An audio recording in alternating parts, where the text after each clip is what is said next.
चींटी और कबूतर की कहानी। तपती दोपहरी में प्यास से बेहाल एक छोटी सी चींटी पानी की तलाश में भटक रही थी।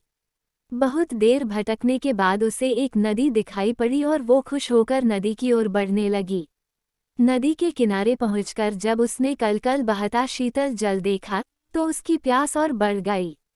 वह सीधे नदी में नहीं जा सकती थी, इसलिए किनारे पड़े एक पत्थर पर चढ़कर पानी पीने का प्रयास करने लगी।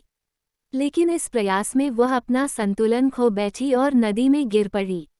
नदी के पानी में गिरते ही वह तेज धार में बहने लगी। उसे अपनी मृत्यु सामने दिखाई देने लगी। तभी कहीं से एक पत्ता उसके सामने आकर गिरा।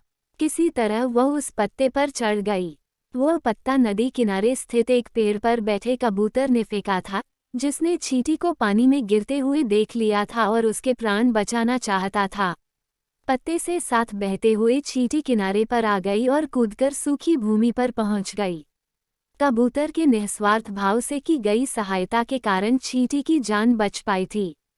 वह मन ही मन उसका धन्यवाद करने लगी। इस घटना को कुछ ही दिन बीते थे कि एक दिन कबूतर बहेलिये के द्वारा बिछाए जाल में फंस गया।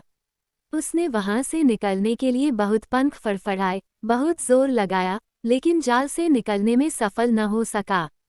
बहेलिये ने जाल उठाया और अपने घर की ओर जाने लगा। कबूतर निस्सहाय सा जाल के भीतर कैद था। जब चींटी की दृष्टि जाल में फंसे कबूतर पर पड़ी तो उसे वह दिन स्मरण हो आया जब कबूतर ने उसके प्राणों की रक्षा की थी। चींटी तुरंत बहेलिये के पास पहुंची और उसके पैर पर जोर जोर से काटने लगी। बहेलिया दर्द से छटपटाने लगा। जाल पर से उसकी पकड़ ढीली पड़ गई और जाल जमीन पर जा गिरा। कबूतर को जाल से निकलने का अवसर प्राप्त हो चुका था। वह झटपट जाल से निकला और उड़ गया। इस तरह चींटी ने कबूतर के द्वारा किए गए उपकार का फल चुकाया। सीख कर भला हो भला। दूसरों पर किया गया उपकार कभी व्यर्थ नहीं जाता। उसका प्रतिफल कभी न कभी अवश्य प्राप्त होता है।